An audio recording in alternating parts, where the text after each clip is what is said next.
to have facilitated this year's community leadership program. The leadership program is designed to foster leadership development within our region, and I will assure you that we are in good hands in the years to come with this group of folks. For 9 months, they have devoted themselves to learning, growing, and finding ways that they can serve our community. They started with orientation back in August, where they learned to get to know each other, develop new friendships, and start building a camaraderie. And what we have found throughout the years is that these are friendships and camaraderies that literally will last a lifetime. And that is really a special thing about this program. We moved from orientation into leadership and teamwork, where they learned about their personality style and the style of others. And I think they would all tell you they can be a lot more collaborative now, understanding the different types of personality and leadership styles there are. I personally was able to be a part of this program a few years ago, and had I known what I learned during this program, we've saved a lot of heartache from years. I tend to take things very personally, and my employer was a very cut and dry kind of guy. And so there were often times that we had a lot of friction between us that had I understood his style, I would have been much better at collaborating with him. Really reduce a lot of those frustrations in life. But that's one of the things that they have learned and that they're now able to do working with their coworkers, probably in a much better fashion. After that, we moved into the nonprofit sector, and we had a day where we introduced them to nonprofits all over our community. And I am thrilled to say that I've heard that at least 3 of them have already joined the boards of some of the nonprofits in town. There may be more, I've just heard 3 so far. But that speaks so much to this kind of person that is ready to lead, and the kind of hearts they've displayed in wanting to serve. From there, we moved into a myriad of industries. We looked at the government and economic development side of our community. We went into education. We learned about budgeting. And I think we would all say it will never again be our quarterback when it comes to looking at how our officials are making decisions about how our governments run, how our school systems run, why they are having a snow day if there's nothing on the road, right? We got to spend the day out of the transportation building and see the integral role that just little thing like transportation plays in educating our children. From there, we went on to health care and this community culture, learned about the roots of our community, learned about the agricultural section of our community, and what a deep impact it's had on our development through the years. And then we moved into a simulated society day where they could kind of put to work a lot of what they had learned. And I do have to commit this class. Now last year, days ago was the last year's class. I'm not sure if they did a record from last year, but last year they were getting the award for the hottest day since that was on record. And this year, we got the coldest day on record from Simulated Society. We did those sessions outside the past few years, trying to reduce the impacts of COVID in our situation so that everybody could be breathing fresh air and see each other, so they were able to social distance outside. We have some fires going in some of our areas to keep us warm, but they braved the cold. Even midday, we're like, I just went out there, I can find a place. You want to go in? They're like, no, we made it this far, we're going for it. So they had a great day learning about how to build a society. Very challenging. They're sworn to secrecy, so if you ever want to learn about what they did, you have to come be a part of this leadership program, which is in my advertising plugs. We are open and taking applications right now online at our website. You can check it out, Liz, if you'd be interested in being part of the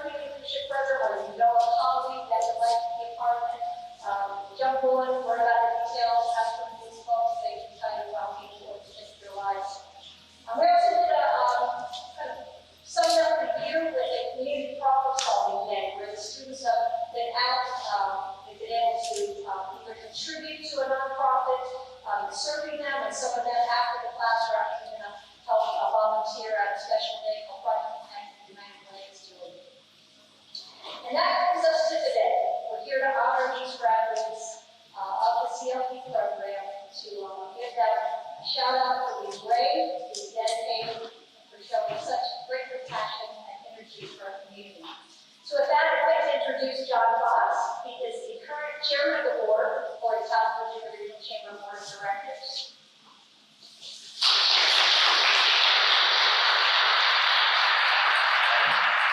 Thank you, Cynthia.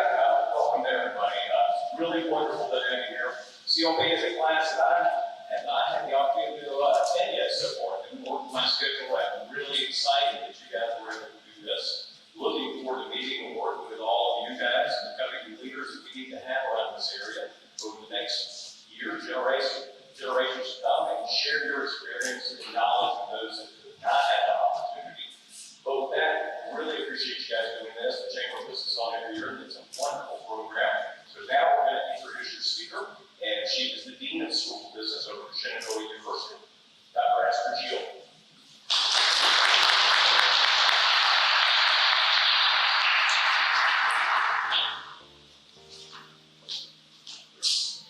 Hi, let's get this party started.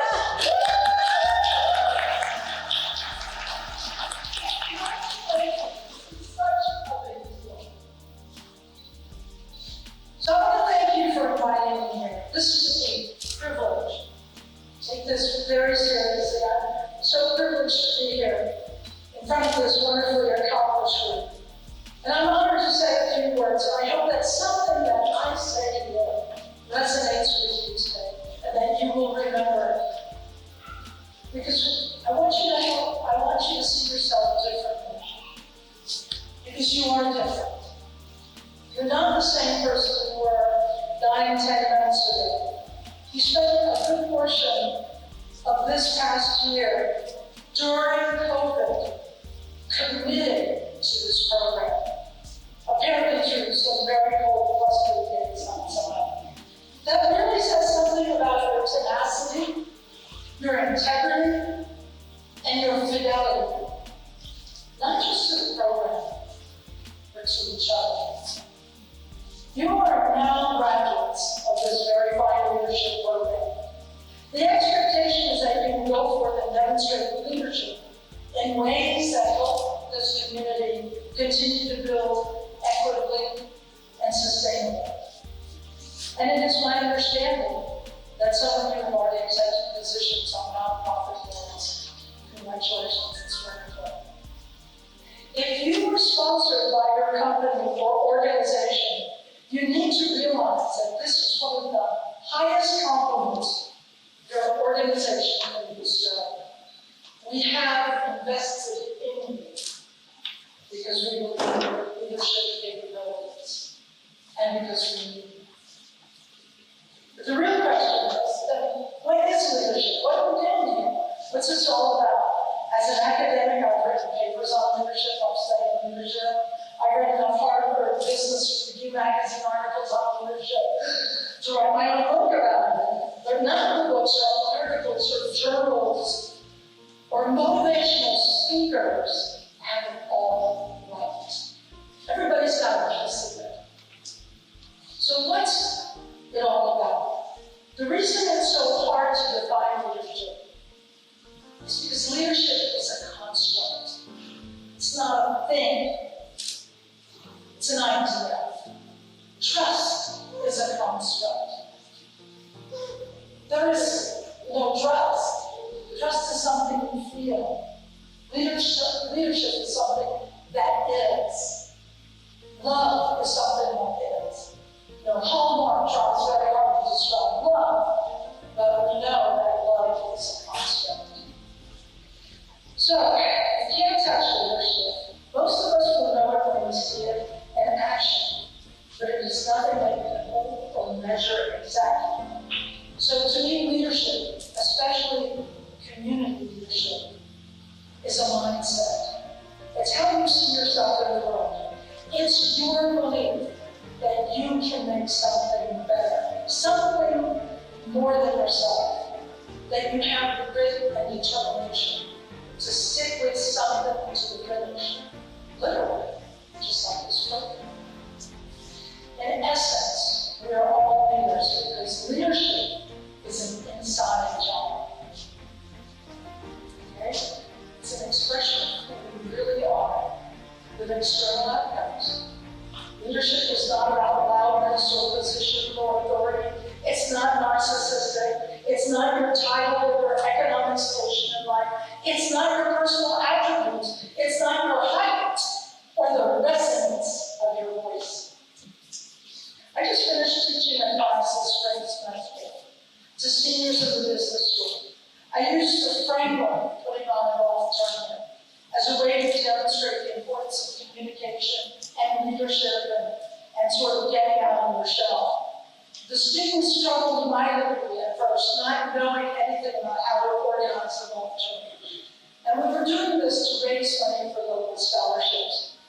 One student in the class, a first-gen immigrant, first in her family to go to college, came up to me early in the semester and said, I'm going to drop the class. Why are you going to drop the class, I asked? Is it too much work? Does it conflict with something?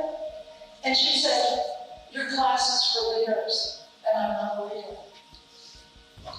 As a professor and a member, I wanted to cry that very moment. Who put those limitations in your head? I asked her what leadership was, and she said, I'm not tall enough, my voice isn't strong enough, I'm shy, I'm not cool, I'm female. Basically, she was telling me she was nobody. I looked at her and I said, no, absolutely not. You're not allowed to quit this class. As a matter of fact, I'm putting you in charge of the registration and the sales team. So now I want you to go over and talk to those athletes over there. You see those three guys are? You're going to go over there and you're going to talk to them. And you're going to tell them to make 3 cold calls a day for a week. Go on. I said, go on. I have faith in you. I know you can do this. Not only did she take command of the online registration process, she helped all the guys in the class make phone calls and do visits. They were more afraid of making a cold call than she was. She was voted by the class as one of the 3 unmistakable leaders of the class. By the way, that golf tournament on May 7th, we cleared $20,000, enough to start an endowment for scholarships. In just a couple of years, we'll have enough money to offer business scholarships to first-gen, low-income, local students. Our goal is to support the best of the brightest so they will bloom where they are planted, so they will make our community better by staying here. What leadership really is, then, is its intentionality. And what do I mean by that? At the beginning of class this semester, I told the students, you're going to get out of your comfort zones and do something that leaves a legacy that has nothing to do with you. It's for other people. It's for the next generation of our students. You're going to throw a golf tournament on May 7th, and we're going to raise $20,000. That's all I know. Now let's make it happen. My command, first of all, was ridiculous. I have no idea what you're going to make us. They know that. Don't ever tell them that. So my command was intentional. It wasn't a guess. Yes, it was simply, we are going to do this. I didn't give them that. Intentionality is virtuous purpose. It favors an action orientation to make things better.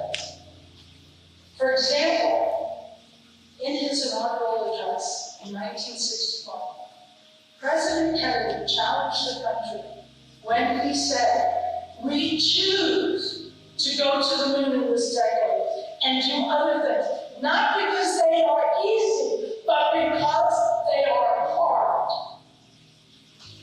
Because that goal will serve to organize and measure the best of our energies and skills. Because that challenge is one we are willing to accept, one we are willing to postpone,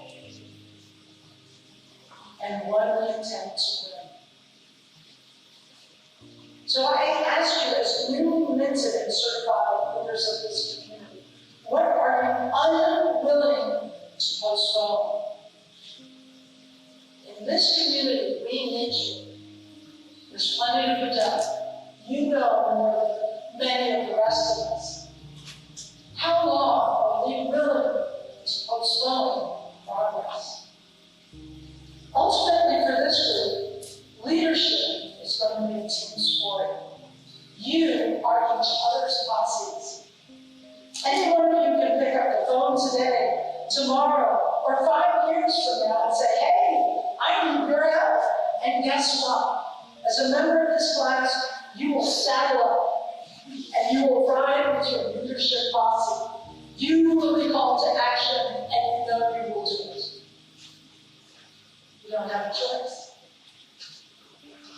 You are bonded. You've been through a year together. You are connected. You are networked. You are forged in purpose, schooled in consequential issues, and ready to make a difference. Your leadership is not an accident. It has always been intentional. So one thing I want you to remember is you have a superpower. Do you know what your superpower is? It's working together. That's your superpower. Now that you are recognized as community leaders, what will be expected of you? What will you expect of yourself? I want to share with you quickly 4 things about leadership that I think are essential, not just to do good in the community, but for you to have a good life. At the end of your life, when you say, what was it all about? You can say, I had a good life. Those 4 things are character, resilience, purpose, and gumption. Let's start with character. One of my favorite quotes in the whole world is by Ralph Waldo Emerson, and he said, who you are speaks so loudly, I cannot hear what you say. Let me repeat that. Who you are speaks so loudly, I cannot hear what you say. Wherever you go, whatever you do, your character, the intrinsic nature of who you are goes right along with you. And let me tell you, you never want to squander the gift of a good reputation, which takes years to build and a single moment to destroy. The second is resilience. Anyone who aspires to leadership knows that they make themselves a target to those who are threatened by change. To go forward in the midst of opposition requires courage. Don't kid yourself. There's going to be some dark nights in the soul coming up. Leaders must be able to take that gut punch and get back up. The third is purpose.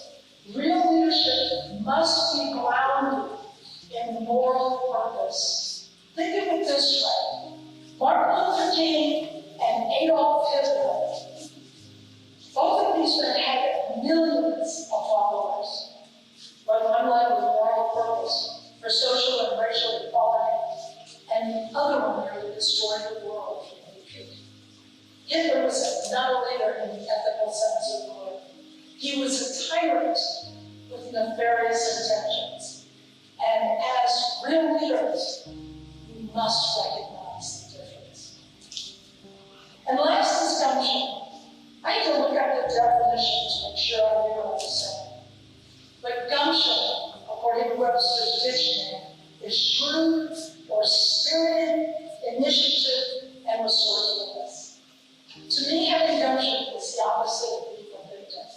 It is an action orientation to do something that makes things better. How often in your life have you put forward an idea at work, at home, anywhere, and someone has said, oh, we tried that. It didn't work. Like, dismissed. Or they said, that's not how we do things around here. Well, if you have gumption, you won't accept the we tried and failed excuse.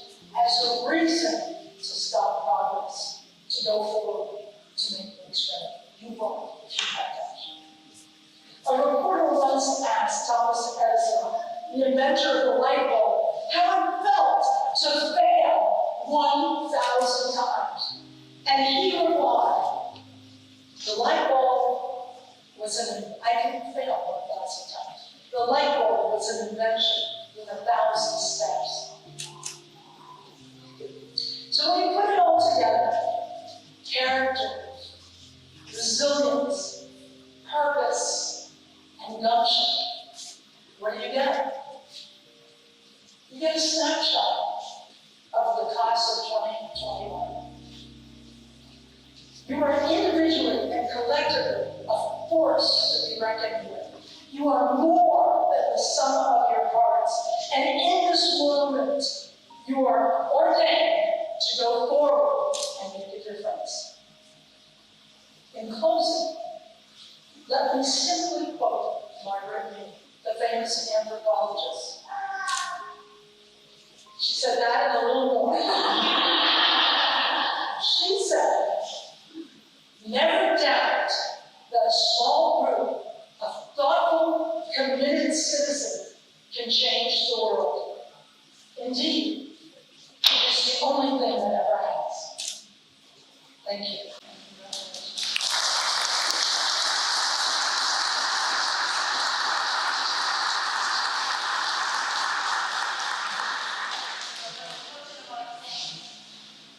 To have a little fun this weekend.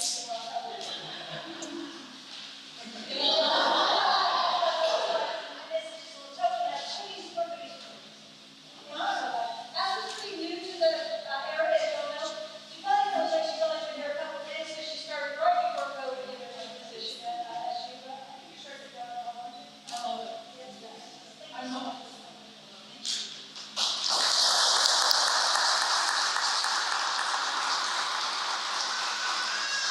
Before we move on to the presentation of the plaques and your very special CLP alumni candidate, where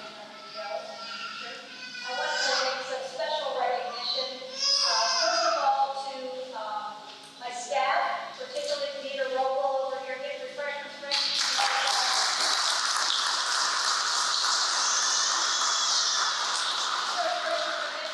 And it really helped the logistics of the nuts and bolts of making sure everybody was fed every session and had a nice place to go and work together so well.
Howard Shockey and Sons, William Gordon.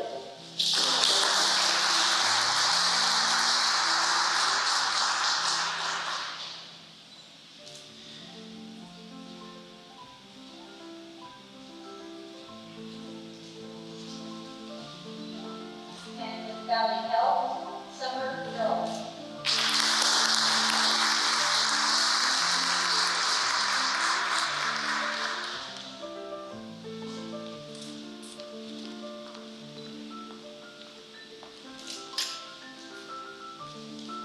With First Bank, Carrie Johnson.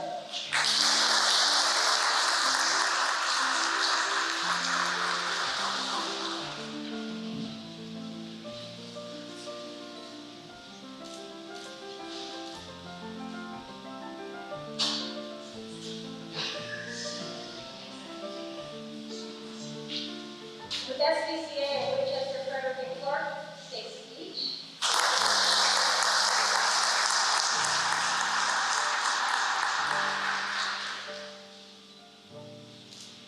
I'd love to be the graduation rejection class, but after something else, I get not so bad, so it's a smaller group that can do that. With the management group, Matt Mark.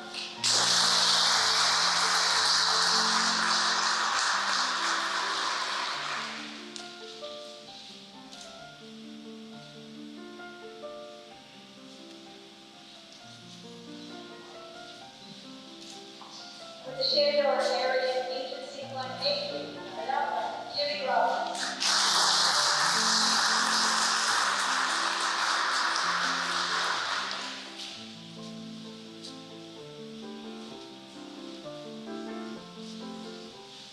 With Lord Fairfax Community College, Cautionary Road.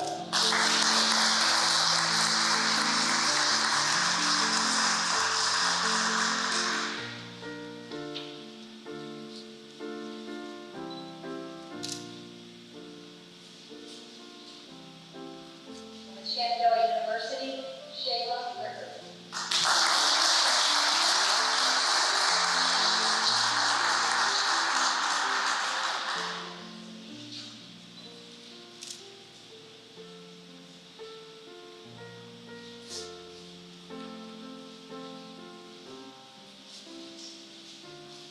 With NW Works, Eleanor.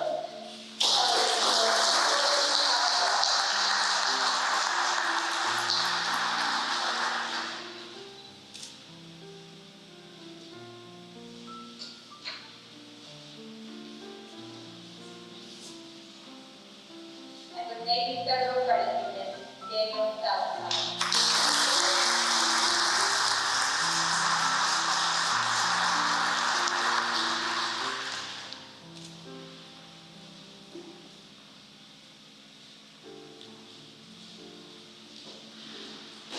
To close out our program today, we thought it would be appropriate to have one of our classmates, chosen by our classmates, to represent and share with you what her participation in CLP has meant to her and a little bit about the class.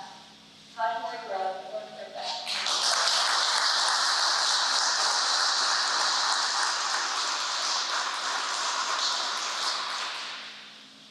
Perhaps you're nervous at the best of you and you take off your shoes thinking you're going to fall when you're coming on the stage. And that's exactly what I did. Good evening. For those who know me and for those meeting me for the first time, my name is Taja Weaver. I'm an alum and now an employee of Lord Fairfax Community College. And I am also a 12 years and going citizen of the Winchester community. It is indeed a pleasure, a privilege, to be selected to speak on behalf of the Community Leadership Program, Class of 2021. I'm very humbled by this opportunity and hope that what I'm about to say embodies the very purpose, thoughts, passion, and vision of the Class of 2021. We all started this journey for various reasons. For some, to fulfill their purpose,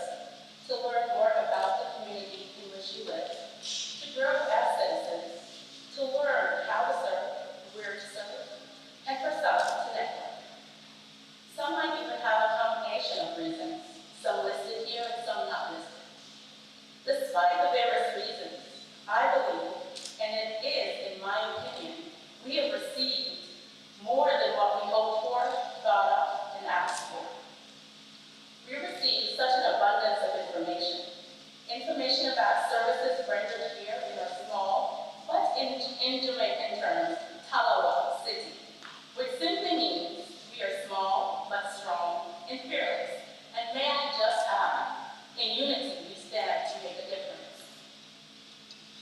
As one participant said, I've learned that Winchester is bigger than I thought it was, in the variety of opportunities available, and smaller in that there is a real sense of community. Through this experience, we have learned the very essence of selfless giving.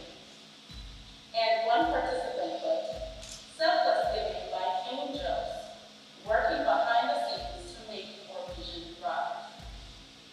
We as a class also learned about the assembly line of production services, at least that's what I call it, services that are available throughout the city. Services that help to provide hope, sense of safety, guidance, and power to those who may feel hopeless and powerless in their time of storm.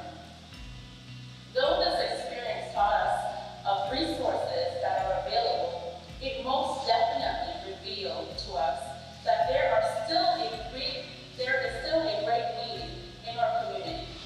A need for resources, affordable housing, advocates, leaders, compassion, and most importantly, volunteers. And as some of you may put, angels. Throughout this experience, we also got the opportunity to learn about ourselves, the way we think, lead, and work with others. As I recall, the very first or second session, we completed a DISC assessment, which revealed for some qualities we knew we have, and for others, qualities we did not know we had. And for all, the fact that Shayla is a high energy red. Love you, Shayla. For many of us, this was an opportunity to truly see what that we are indeed leaders. To ourselves as individuals with the potential to move a rock, a boulder, a mountain. It doesn't matter the size. But truly, what matters is that you can do something, no matter the magnitude, because it is with a huge difference, might be a huge difference to someone else. We've learned about ourselves with the different personality colors. We've learned how to problem solve. Think about the dreaded SIMSOC experience. Remember that? For some, this was an experience that allowed us to gain confidence, to help others, and an experience that made us realize how privileged or how lucky we are. An experience that revealed to us the many obstacles we overcame in our own time of storm, and the resources that were available to us, and the angels that came together and gave us a hand to help get us where we wanted or where we needed to be. As one participant put, this experience was a fascinating sociological experiment where people of vastly different personal and professional backgrounds learned how to work with each other. Just imagine, the class of 2021, despite a pandemic, persisted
dealt with